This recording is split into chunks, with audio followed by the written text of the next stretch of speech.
theory of glandular stimulation through electrical impulses was correct. A few days ago, you were as small as your companion.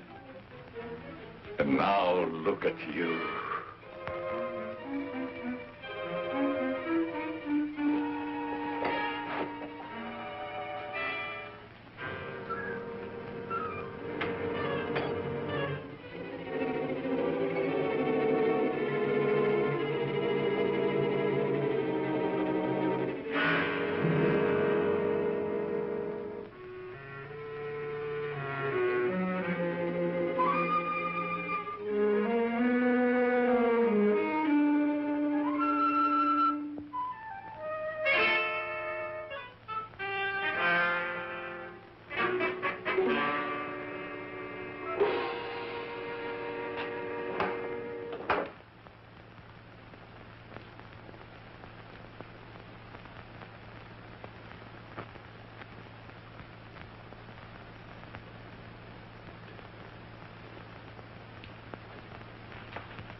Hello. This is Dr. Carruthers speaking. Yeah, this is Heath. Yeah, Henry Moore and I are having a little get-together at my home tonight. We want you to come. Why, that's nice of you, and I appreciate it. But I'm very busy working on a formula for a new shaving lotion. Oh, but Doc, this is my daughter's idea. And she's going to be awfully disappointed if you don't show up. Don't take no for an answer. Make him come. Yeah, you see, it's a sort of a special occasion. I bet Mary is going to announce her engagement to that young rascal, Don Morton. Tell her I'll be there. Goodbye. Well, it's all arranged. He's coming. He's going to be surprised when he finds the special occasion that's to present him with this bonus check. $5,000.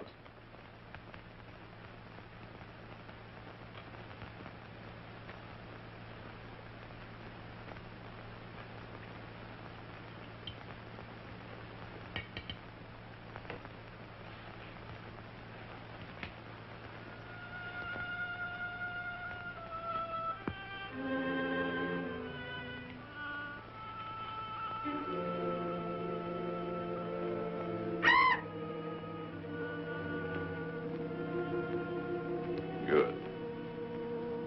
You have not forgotten. You hate this strange oriental fragrance, even while you sleep. Just as you did before I made you big and strong.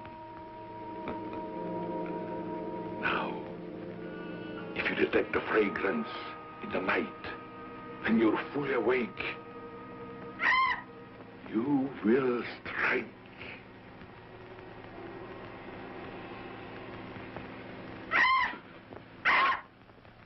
Yes, you will strike to kill.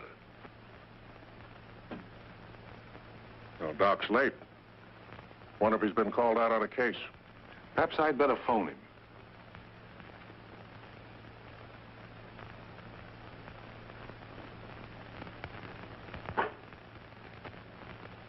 Remember, Roy, Tommy, you're not to mention anything about this bonus for the Doc until after your father has presented it. Have you warned those two lovebirds over there? Perhaps I'd better. I want to caution both of you. Not to say a word about the check. Until you're ready to spring it on him. Your father will make the presentation, Mary. Why don't you unveil it like a statue? Then we could all be in on this. You know, I think it'd be a better idea to put it in a bottle and launch him with it. You must have gotten that idea out of a bottle. Well, the Doc isn't coming. What? Oh, what a shame. Oh, he just got busy with his new formula and forgot all about us.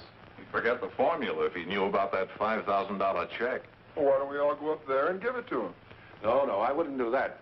He doesn't like visits when he's experimenting. Well, Roy could take the check up to him. Sure, I'll take it. Shall I make the Doc a speech when I give it to him? You won't have to, Roy. The check speaks for itself. Yeah, and says a mouthful. Son, tell the Doc we're awfully sorry he can't be with us. But of course we understand how busy he is. All right.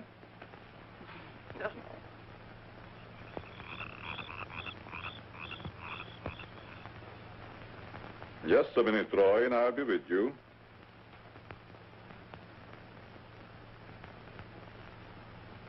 That's it, all right. Now, what can I do for you?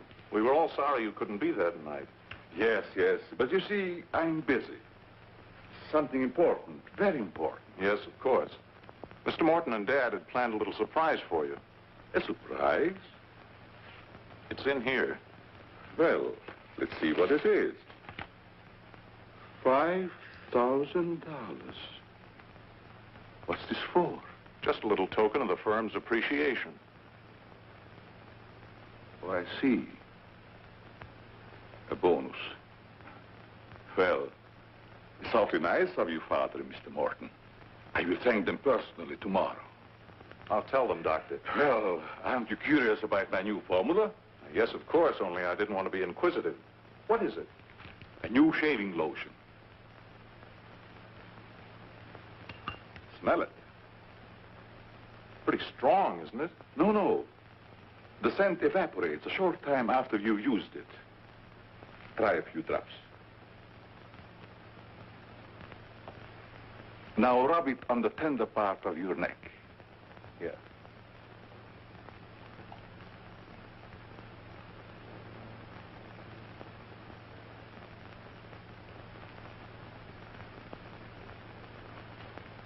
Soothing, isn't it?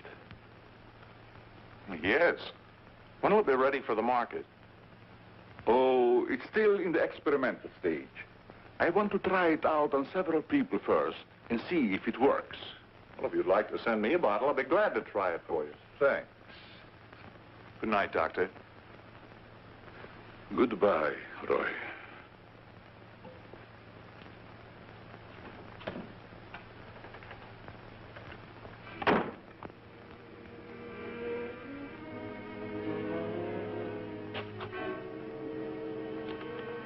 lovely check, isn't it, Doctor? They are wealthy because of you. You made them rich, Doctor. It was your formula. Tonight they gave you $5,000 and wanted you to come down to their house and thank them for it. That was your money they gave you, like a bone tossed to a faithful dog.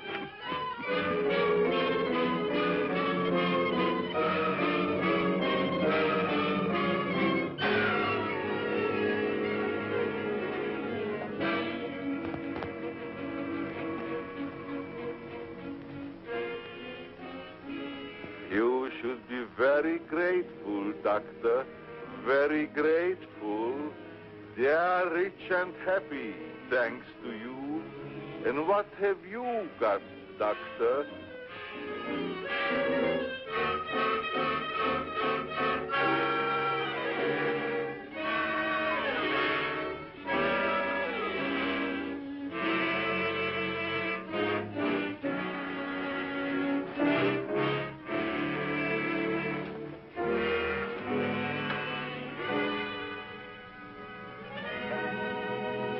Tonight you have work to do.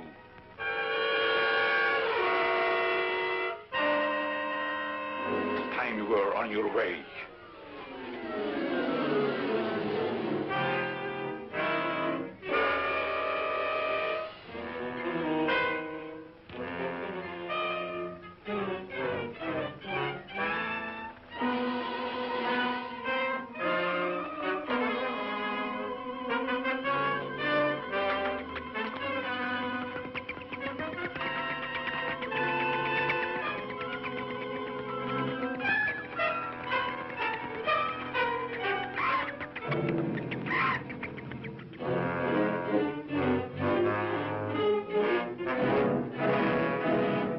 Mary, tonight's a good time while our families are here to announce our engagement. Look, Don, I've loved you a long time, ever since we were kids. But I'm afraid it's been more like a sister. Well, I had no idea you felt that way.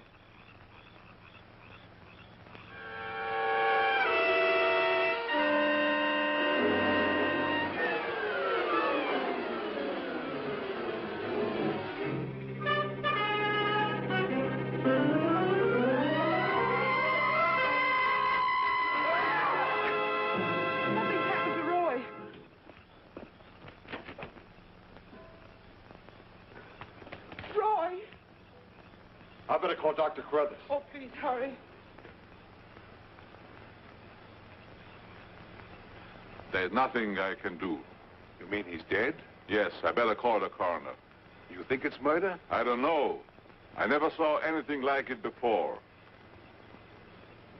The jugular vein is severed.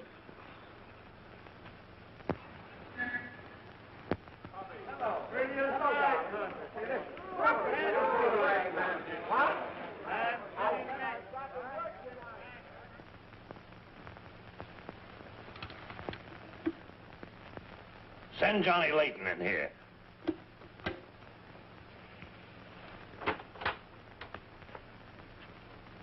Well, what have I done now? Who wants me fired this time? Nobody yet, but it's still early.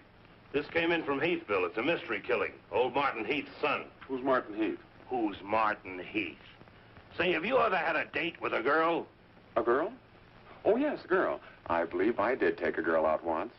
Well, did she smell sweet? Of course she smells sweet. Most girls do.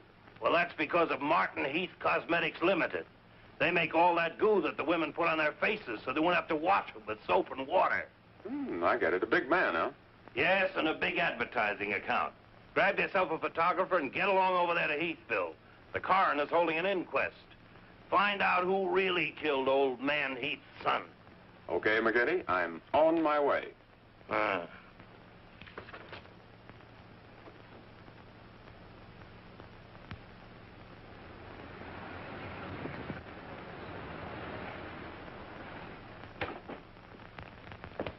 Chief Wilkins? Yeah? I'm Johnny Layton of the Chicago Register. Glad to see you. And this is my cameraman, One Shot McGuire. Hi, Chief. Howdy. Say, we're down here to cover that Heath murder, but we didn't get much information at the coroner's inquest. I thought maybe you might be able to help us. Well, I'm always glad to cooperate with the newspapers, providing they cooperate with me. That's the policy of our paper. Well, to tell you the truth, I haven't got very far with this thing myself.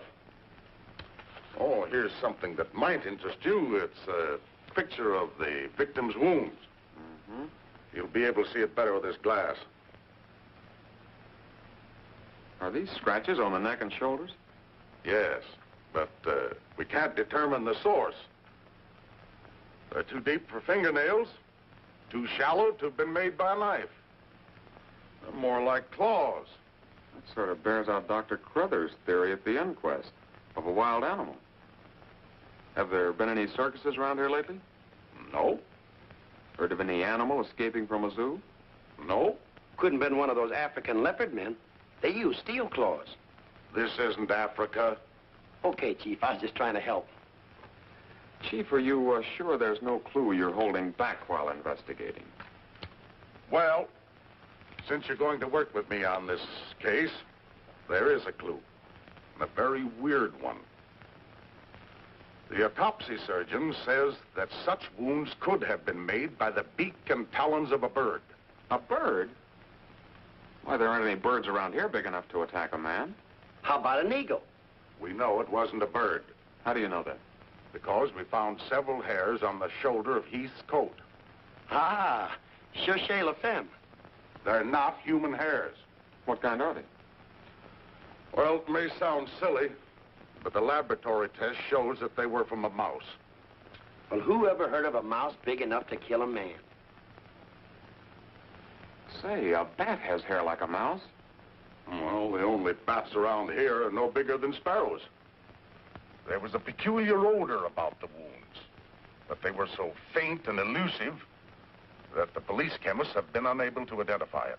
Then it does give us something to work on. Well, the scent was a clue. It's been destroyed by evaporation. Say, Chief, do you mind if I do a little sleuthing around on my own account? Certainly not. Go ahead. If I can help you any, why... You can. Miss Heath seems to be the nearest to an eyewitness of the crime. I'd like to have a talk with her. Can you arrange it? I think I can. Well, Dr. Crothers refused to let her speak to us. We tried that this morning at the inquest. Well, don't you worry about Dr. Carruthers. He's one of the finest men in Heathville. He just thought you'd add to Mary's grief so you could get sensational newspaper stories. I'll arrange an interview. Thanks, Chief. I'll keep in touch with you. All right. 48J. Miss Heath, did your brother have any enemies that you know of? I know. Everybody in the village liked Roy. Mm-hmm. Well, what did he do at the factory? He had charge of the experimental department where the new products are developed. Oh, here comes Dr. Crothers. Hello, Doctor. Hello, Mary. I took a shortcut from my laboratory through a garden hedge. You met Dr. Crothers at the inquest this morning. Yes. Mr. Layton, I hope you'll forgive me if I seemed a little abrupt. But I'm fond of Mary. And considering the ordeal she already went through, I wanted to protect her from dwelling too much of a tragedy. Of course. You were quite right. We're working on the case with the police now. Yes, I understand. Chief Wilkins phoned me. And if I can be of any assistance, just call on me. Thanks. Won't you sit down?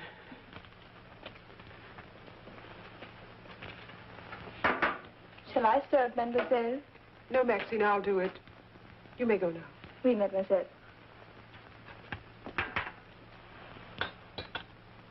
Do you take sugar, Mr. McGuire? Huh? Oh, no, ma'am, never. In fact, I don't even take tea. If you'll just deal me out, I'll take a look around. I may dig up a clue.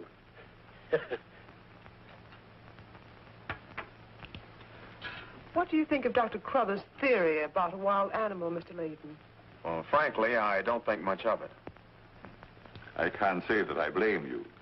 But I, as a scientist, take many things into consideration a layman might overlook. For instance? The jagged nature of the wound, the rapidity with which the murderer escaped, the scratches from talons or claws. But when an animal attacks a human, there's bound to be a lot of noise. You heard Miss Heath testify there was no sound of a struggle. No. Only those awful screams. It's very puzzling, very mystifying. Doctor, when you last saw Roy, did he seem worried or nervous or moody? No, not at all. On the contrary. He was in the best of spirits. Well, I've got to get back to the village now and follow my story. You'll excuse me?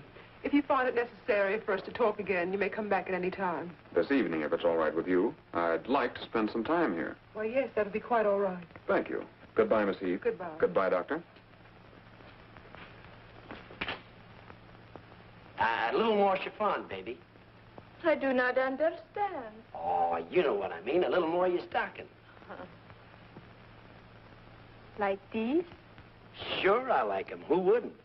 Now, hold nice and still, because this is going to take a little time.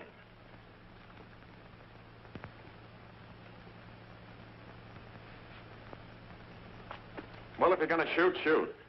Right away, Johnny. I was just trying to get the focus. Mm-hmm. I got it. And not bad, either.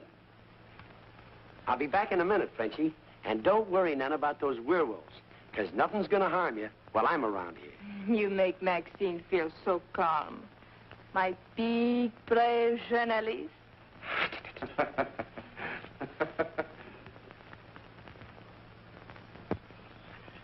This is my idea of nothing at all. Sitting here waiting for an animal to give us an argument.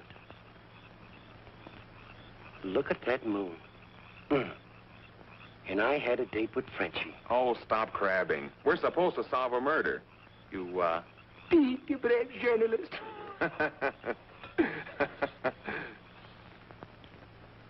This is the first time I've ever been invited anywhere and asked not to shave until after I get there.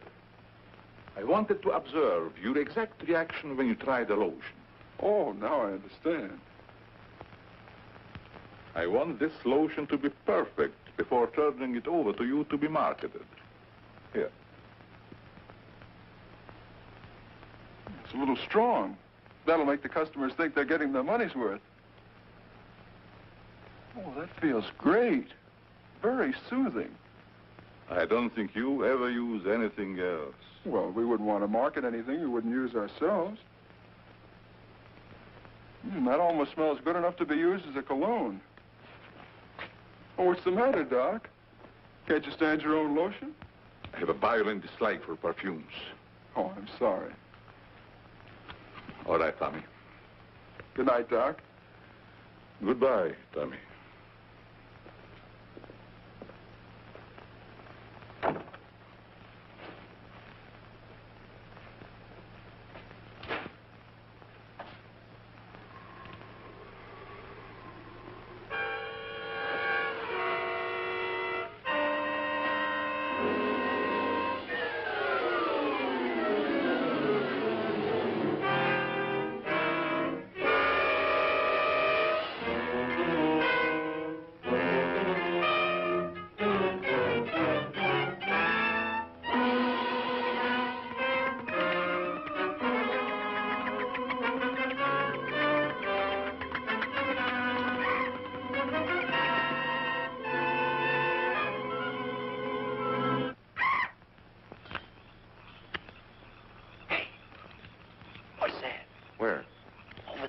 Moving.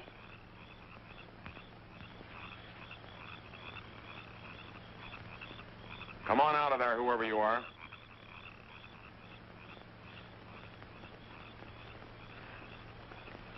What are you doing out here, Miss Heath? I thought you might want some company. Shall we sit down? You know, you shouldn't be wandering around in the garden at night after what's happened. Neither should you. Well, but it's part of my job. Mine, too. Roy was my brother. Be careful, I think it's Tommy. Hello, Tommy. Hello, everybody. Hello, Tommy. darling. What's up, sis? Mr. Layton wanted to stay in the garden for a while, so I joined him. Don't tell me you're waiting for that animal Dr. Carruthers mentioned. So you don't believe it either? I certainly do not. It's ridiculous. But somebody or something killed your brother. And I suppose you're working on the theory that the murderer always returns to the scene of the crime. Perhaps I am. Well, not for me. If you'll take my advice, Mary, you'll leave these gentlemen to their vigil and go to bed. That's what I'm going to do. Good night. Good night, Tommy.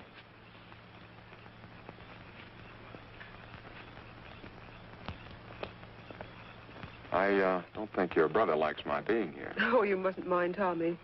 We're all terribly upset. I know.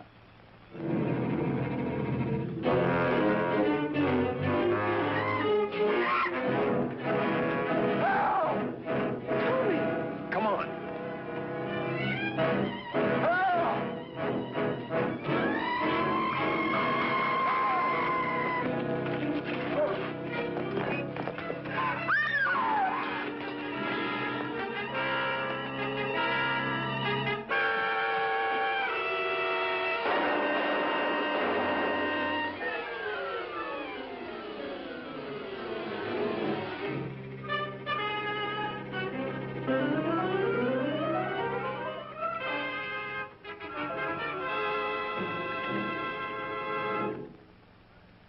But I'm telling you, McGetty, it was a bat. I saw it kill Tommy Heath.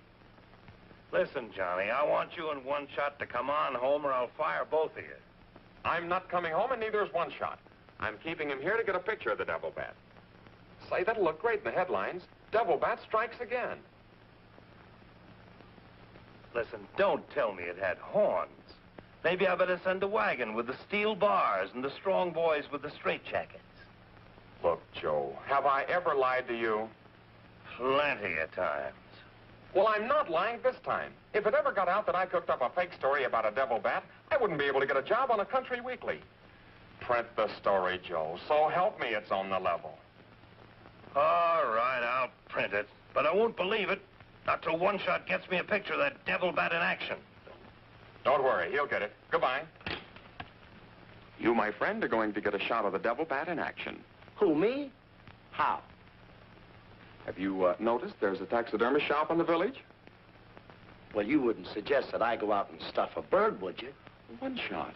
To think that you'd even hint that I would suggest you have the village taxidermist build you a nice big bat for pictorial purposes. Besides, a bat isn't a bird, it's a mammal. Well, why didn't you say so in the first place? Where is this bird stuffing emporium?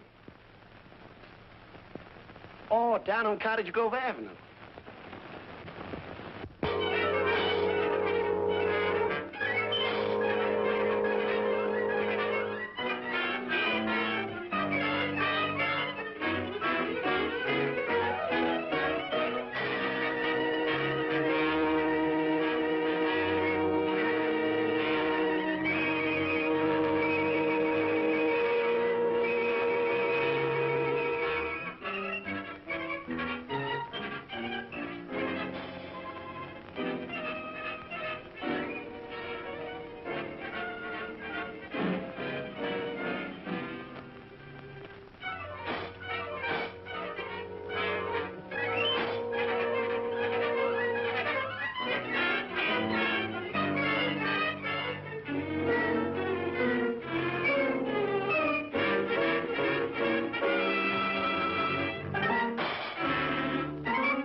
Now, here's the idea, Frenchie. You hang on to the bat till I get my camera set up. And when I raise my hand, you give the bat a good shove, and it'll swing out just like it's flying. Then I can get a swell picture from my boss. Get it? Me? I am wise, no? No. But hang on to the bat until I raise my hand, huh?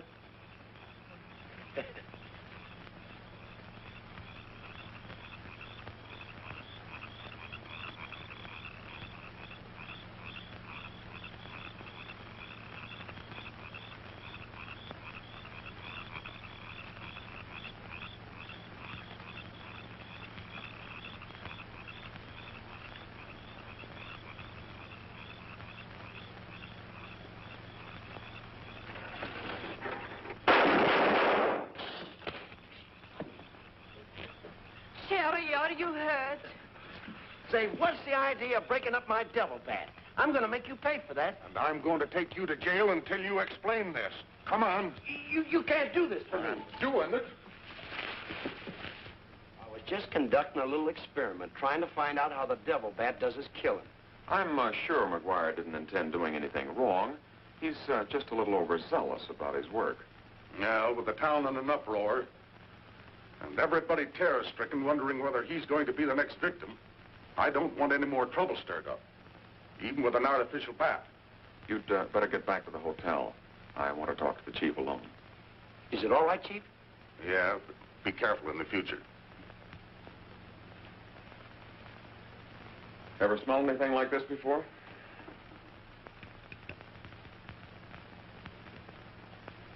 Well, yes.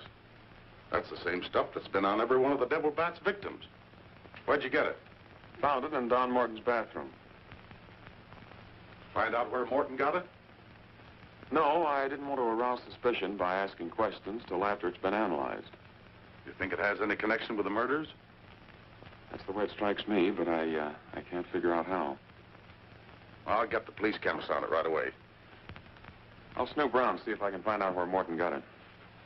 Well, it probably came from down at the Heath Cosmetic plant. I've men working on the theory of a disgruntled factory employee committing the crimes. It's certainly more than coincidental that all the victims have been members of the Heath and Morton families. Yeah. Looks like a plot to wipe them all out. I wish the rest of them would leave town until this crime is solved. You're worried about Mary, aren't you? Well, yes. I've been urging her to leave, but she won't go without her father. And he insists on remaining here to help clear up the crime. And worse than that, neither Heath nor Morton will let me give them a bodyguard. I guess we'll just have to wait for something to break. Good night, Chief. Good night, Johnny.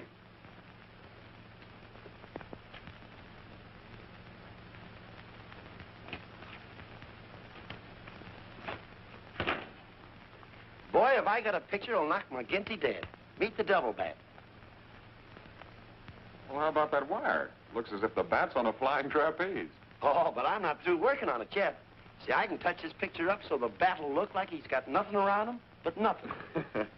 Okay, Rembrandt. You win.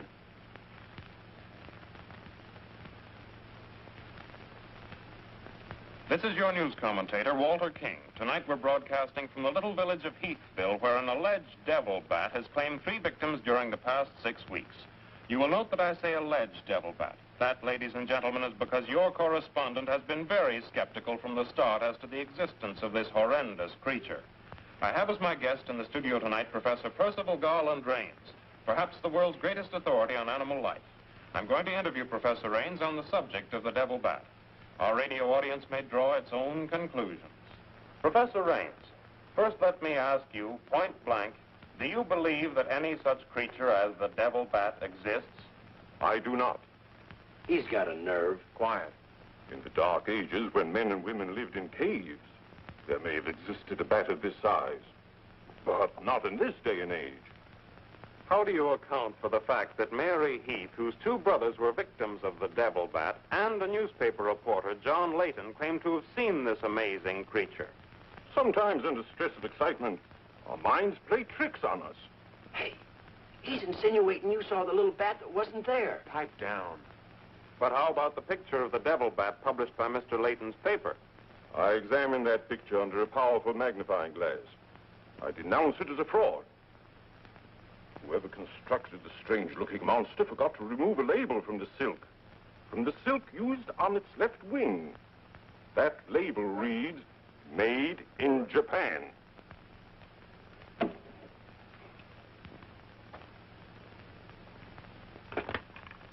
Put through a hurry call to Heathville. I want to talk to Johnny Layton. He's at the Heathville Hotel. One guess who that is. Yeah, McGinty.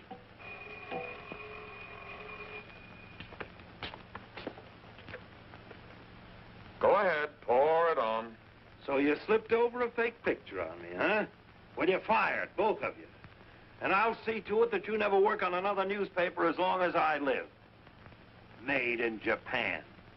You tell One-Shot McGuire he ought to be snapping photos in a booby hatch. Both of you, come on in and get your final checks. Oh, no. We're not coming in to get anything.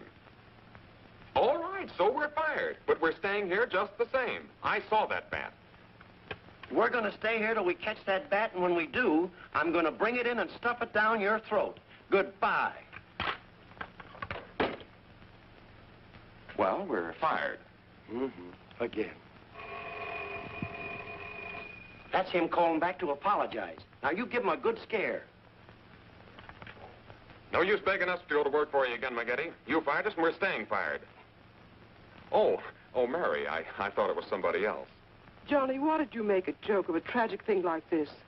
But it wasn't intended as a joke, Mary. I was only trying to get the news. I suppose you call it getting the news when you arrange to print a picture. That's a deliberate hoax that has the entire country laughing. A grand joke, Johnny, but somehow I can't appreciate it. But I can explain that picture. Don't try, Johnny.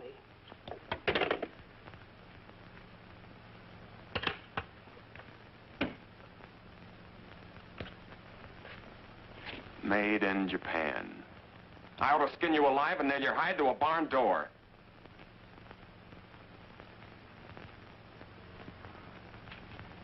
Here's the chemist report on that shaving lotion. I see he couldn't break down one of the ingredients. Yes, he said it must be some element with which he's not familiar. We won't get anywhere until we identify it. There's just one other man in this town that might be able to help us. Dr. Carruthers. Yeah, Carruthers could help us. I found out he compounded that lotion. Well, if you suspect Carruthers, you're barking up the wrong tree, Johnny. He's the last man in this town that would harm anyone. Why, everybody loves him. Maybe so. But here's something else I dug up.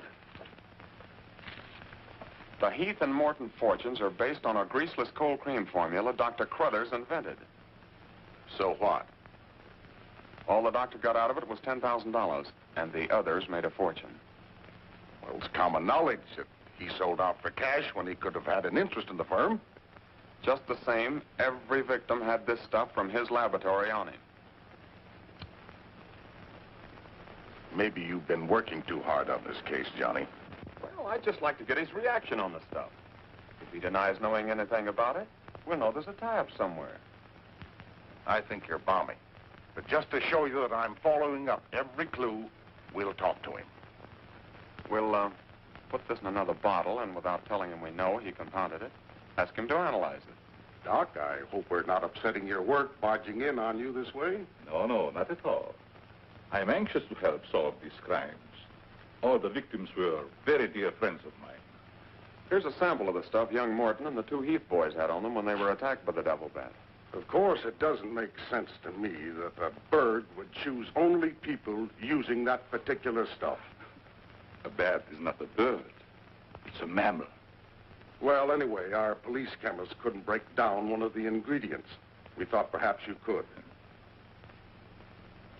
Why, I compounded this myself. It's a new shaving lotion I'm experimenting with. The ingredient your chemist couldn't break down, I discovered years ago in Tibet. How did you happen to put it in a shaving lotion? Oh, the lamas use it in some of their religious rites as a perfume. The scent is very pleasant and can't be imitated by competitors. But what were Don Morton and the two Heath boys doing with the stuff? Oh, it is the policy of our firm to try out any new product before marketing it. Well, that knocks our theory into a cocked hat. Yeah. We were hoping the unknown ingredient might turn out to be some sort of a clue. This isn't the kind of bottle I give it out in, but I presume your chemist changed it when making the analysis. Yeah. Is there anything else I can do to help? Tell me, did you hear Professor Raines on the radio last night? Yes. It was very interesting and very asinine. You mean you believe there is a devil bat? Why not? You saw it, didn't you? Well, sure I did. So did Mary. Then why worry about what one scientist says? That one scientist got me fired. Oh. You mean your newspaper discharged you? That's right. Oh, that's too bad. Then you're believing Heathsville before the mystery's solved. I'm afraid not. I'm going to stay here and work with the chief. Since you're going to stay here for a while, I would like you to try out a bottle of the new lotion and tell me how you like it. And you too, Chief. No, not me, Doc. If my wife ever smelled perfume on me, she'd suspect me, sure.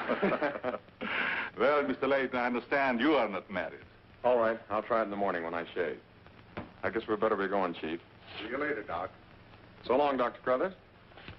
Goodbye, Mr. Layton.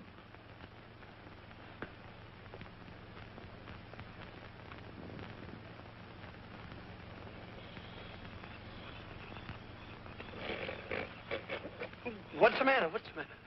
Does that smelly shaving lotion put you to sleep? Oh, why'd you tell the doc you're going to use it if you think it's smelly? Oh, I don't know. I guess I was a little ashamed of ever suspecting the old duck. Well, I like it, and I'm going to tell him so. What time is it? After midnight. Midnight? Oh, there ain't no use of waiting around here any longer. This must be the bat's night off.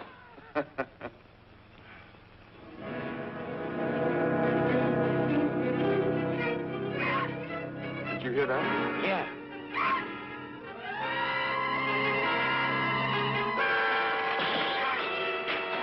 Get that camera ready.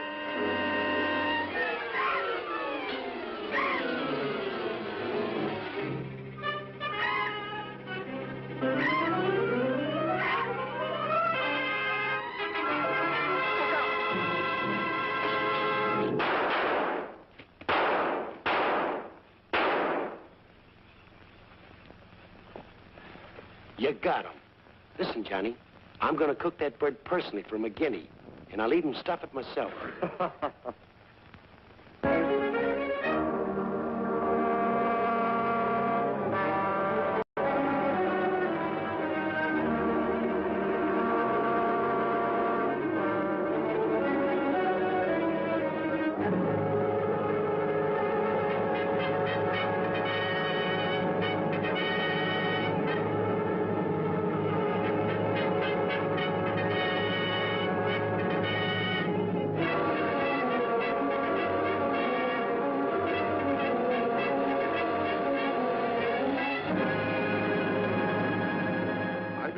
Skeptical when I came to Heathville today to examine the body of this so-called devil bat. But after seeing it personally and making exhaustive research, I've arrived at the conclusion that the creature is the lone survivor of a type of giant bat which existed in great numbers during the early part of the Neolithic age. Perhaps I should explain for the benefit of some of our listeners that the Neolithic age is that period of antiquity commonly called the Stone Age. Imbecile, bombastic ignoramus.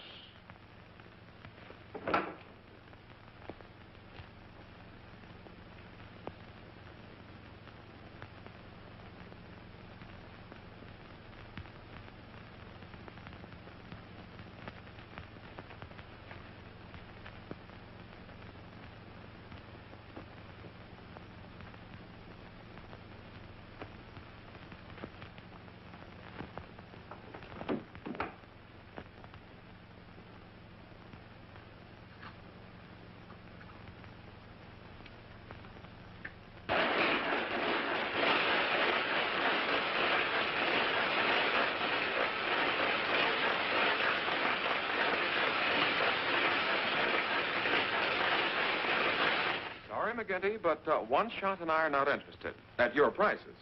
Of course, if there was a raise of, say, $30 plus a fat bonus, we might consider it.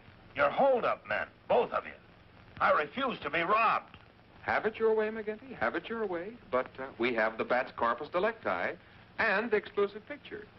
Of course, I've got an eyewitness story that 2 syndicates are bidding for. And don't forget, you got to pay us for the time we were fired. That's better. Now you're talking, boss. Okay, we're working for you again. We'll gather up the loose ends and see you in a couple of days. Goodbye. Come in. Hello, Johnny. Well, Mary. Johnny, I came to tell you that I'm sorry I said what I did the last time we talked. Do you suppose... Well, I don't know how to say it, but... I do. Miss Heath, do you suppose that little French girl would apologize to me if I looked her up? Positive she would.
Splendid. You will be even greater than your unfortunate predecessor.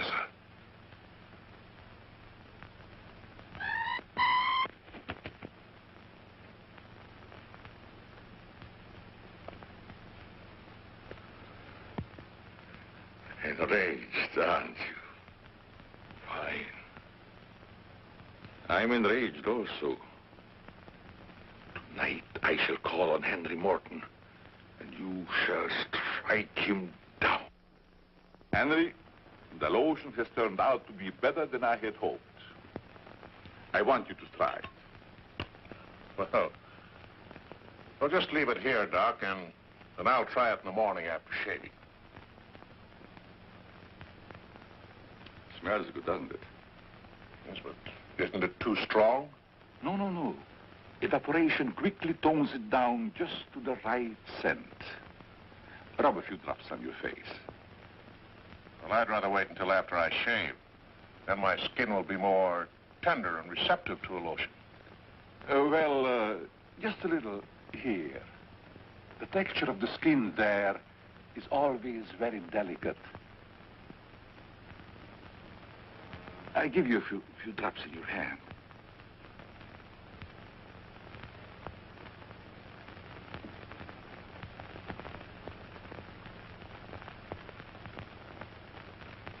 I hope you're right about that scent evaporating quickly. I smell the high heavens. Perhaps that will be the secret of its success. Well, you can never tell what's going to happen in this business. You can believe me, Henry.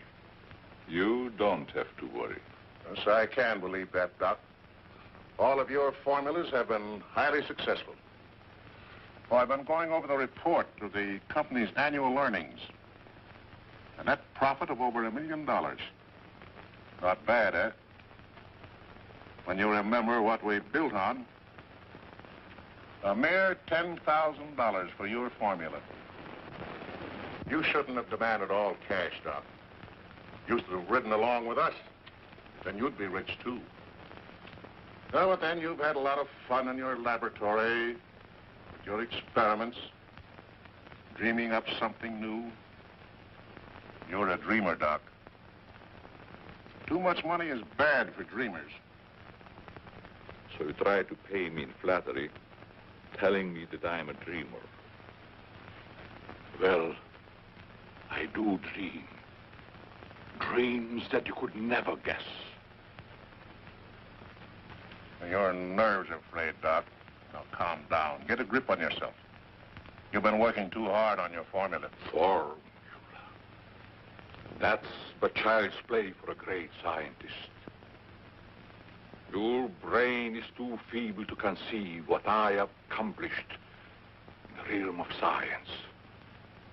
Doc, you've made some great scientific discovery. What is it? When you'll find out, Henry, it'll be too late for you. Oh, come, Doc. You can't pretend to control a man's destiny.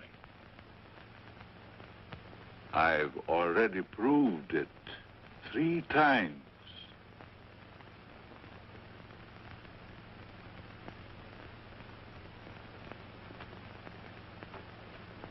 I'm sorry. Perhaps you're right, Henry, about my working too hard. I guess I'm a little tired. I better go home and get some rest. Sure.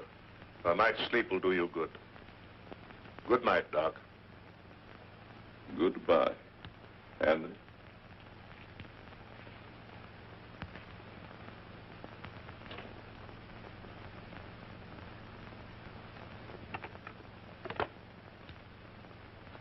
J. Hello? Oh, that's you, Martin? Yes, Henry. I want you to call Chief of Police Wilkins to come to your house immediately. It's very important. Chief's here now. Well, don't let him leave until I get there. What on earth's happened? I think I've got a clue to all those murders.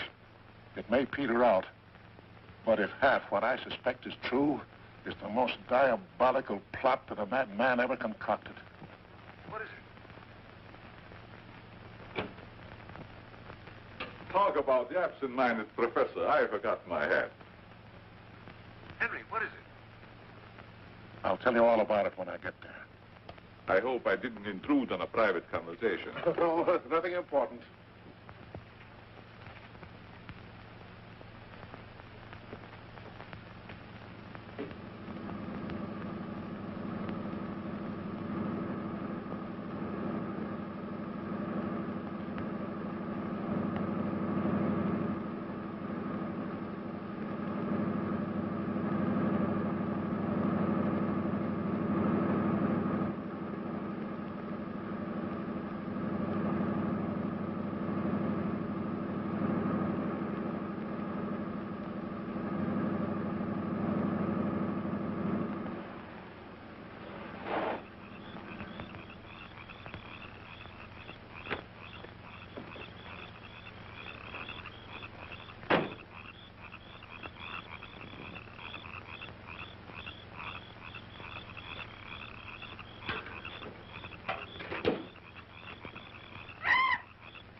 I hope Henry was right about having a clue.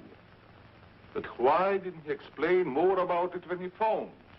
When I insisted, he changed his tone as if he'd been interrupted. I was afraid that he might be overheard.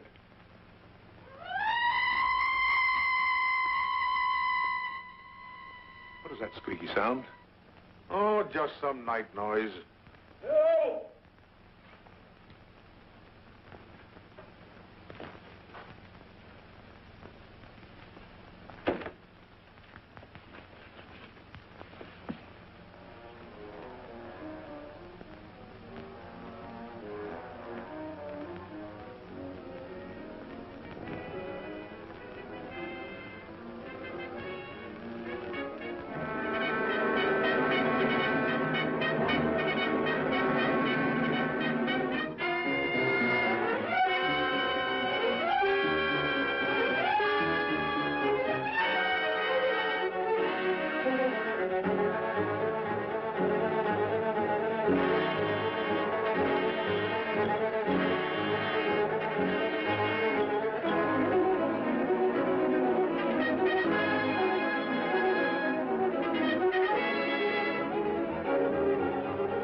I feel much better, Mr. Heath, since you asked us to stay in your home until the devil bat has been killed.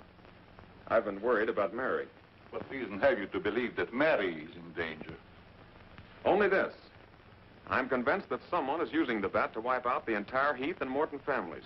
As a scientist, I assure you, the thought of a human controlling a bat is fantastic. Just the same, no villager's been killed or even attacked. You're forgetting, aren't you, that Mr. McGuire was attacked. He's not a member of either family. Why, I'm practically a member of this family already. I'm going to marry Miss Heath's maid. Oh, really? Well, boys, I'll have Maxine show you to your rooms. I must be running along home. It's past my bedtime. Good night, gentlemen. Good night, Good night, Martin. Good night, Good Doc. night, Doctor. Goodbye, Mary.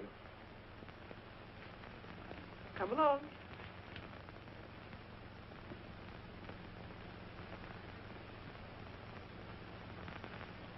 Maxine? Oui, mademoiselle.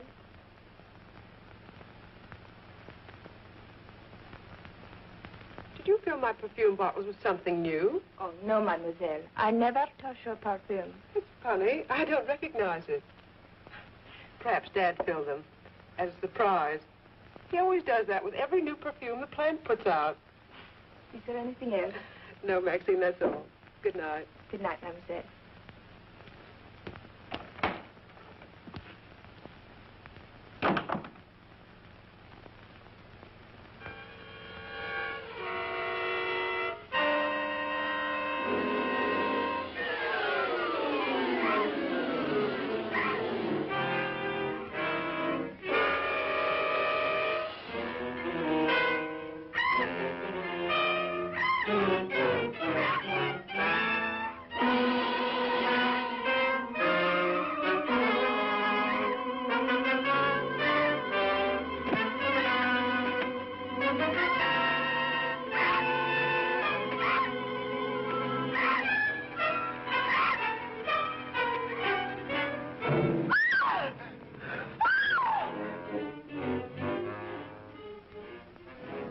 Mary, what happened? It was trying to get in the window.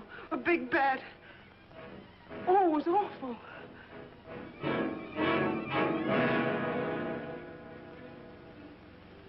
Mary, I want you to tell me everything you did just before that bat tried to get in. Well, first I took a bath. Then I brushed my hair, and Maxine came in and turned the covers down. And then fastened the screen, which somehow had come unhooked. Yeah? Go ahead, what else? Well, then we talked about some new perfume that someone had put in my dressing table bottles. Dad, did you put any new perfume in my bottles? No, I didn't. Is this the stuff? Yes. Johnny, this smells like... Hey, quiet. I've got a hunch that I want to follow up, and I'll need everybody's cooperation. We'll do everything we can. Of course. What's Carruthers' number? 48J.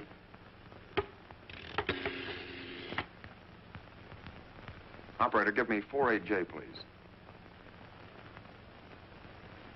Hello, Dr. Carruthers. This is Johnny Layton. That's right. Something terrible has happened to Mary. Can you hurry over? I'll be right there. Good.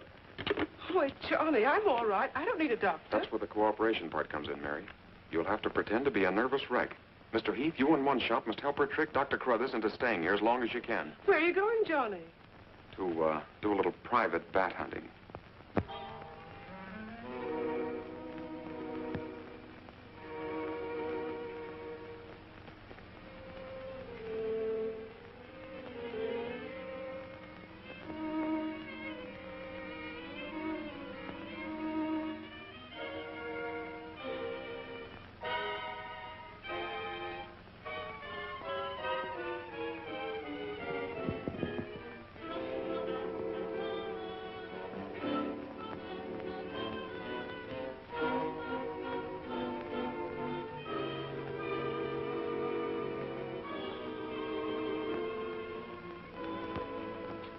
The devil bat tried to get through that window.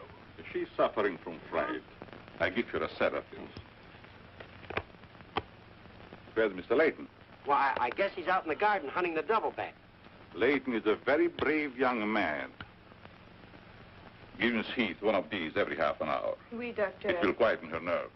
But, Doc, hadn't you better stay until she's quieter? She'll be all right in the morning. Hey, Doc, I don't feel so good myself. Would you mind taking my temperature? You look perfectly well, Mr. McGuire. Well, you ought to see my tongue. It looks just like a squirrel's tail. Look. Try some calomel.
May have visitors tonight. And it would be dangerous for me if they found you here.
Hi, Doc. I hope I'm not intruding. No, not at all. I heard you were out stalking the devil bat. Any success? No, but I thought maybe you might be able to help me. Well, I don't see how that's possible, but if you can suggest anything... Well, you could give me some more of that new concoction of yours, that shaving lotion. But how on earth could that possibly help catch the devil bat? I've still got a crazy idea that if I douse myself with it, it might attract the killer. I don't see how you can connect the two. But there is a bottle of the lotion on the table. Thanks.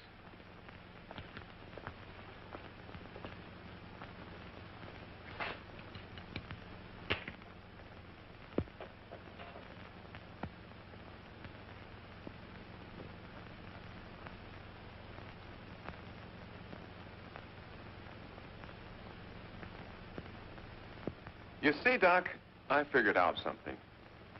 All four of the murdered people had this lotion on them when the devil bat struck.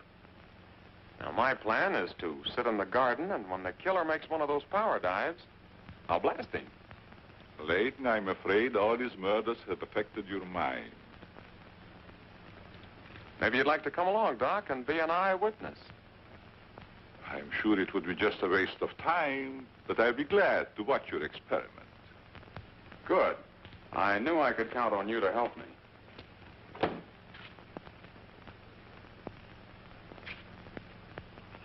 I tell you, Layton, expecting a bat to be attracted by the scent of a lotion is all foolishness. I think I better run around. Ah, sit down, Doc. The devil bat's behind schedule tonight.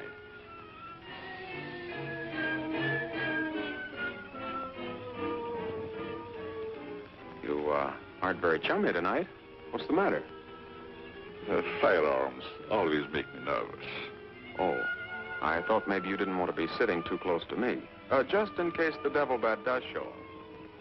According to your theory, the killer wouldn't attack me. I haven't any of that lotion on me. You have now, Doc. Why did you do that? To make it a 50-50 proposition, Doc. Now sit down, and don't try any shenanigans.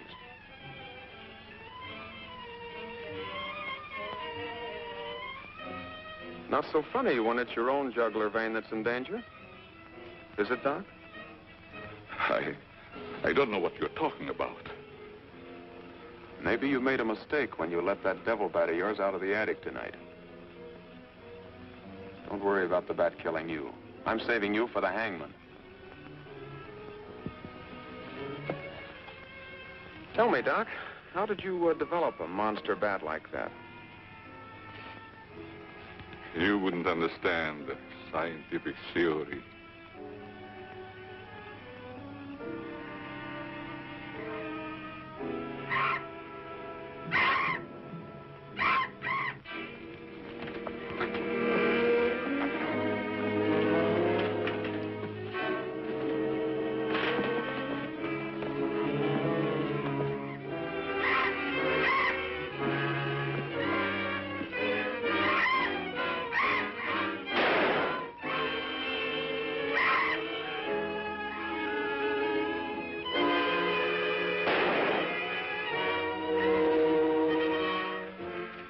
Chief, what are you doing out here?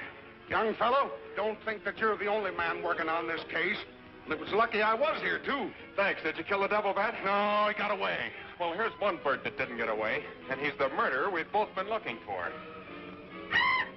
Quick, shoot it!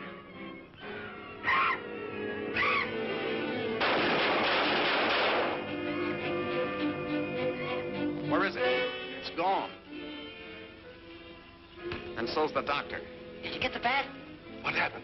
Doc Carruthers is the murderer, and he's hiding somewheres in the garden. You fellas get back to the house and guard Mary. Come on.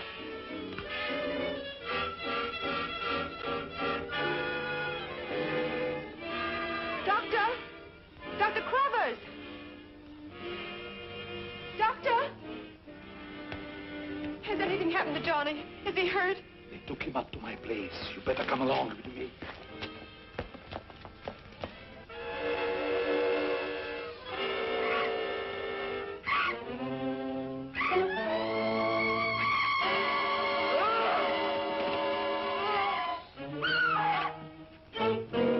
That was Mary.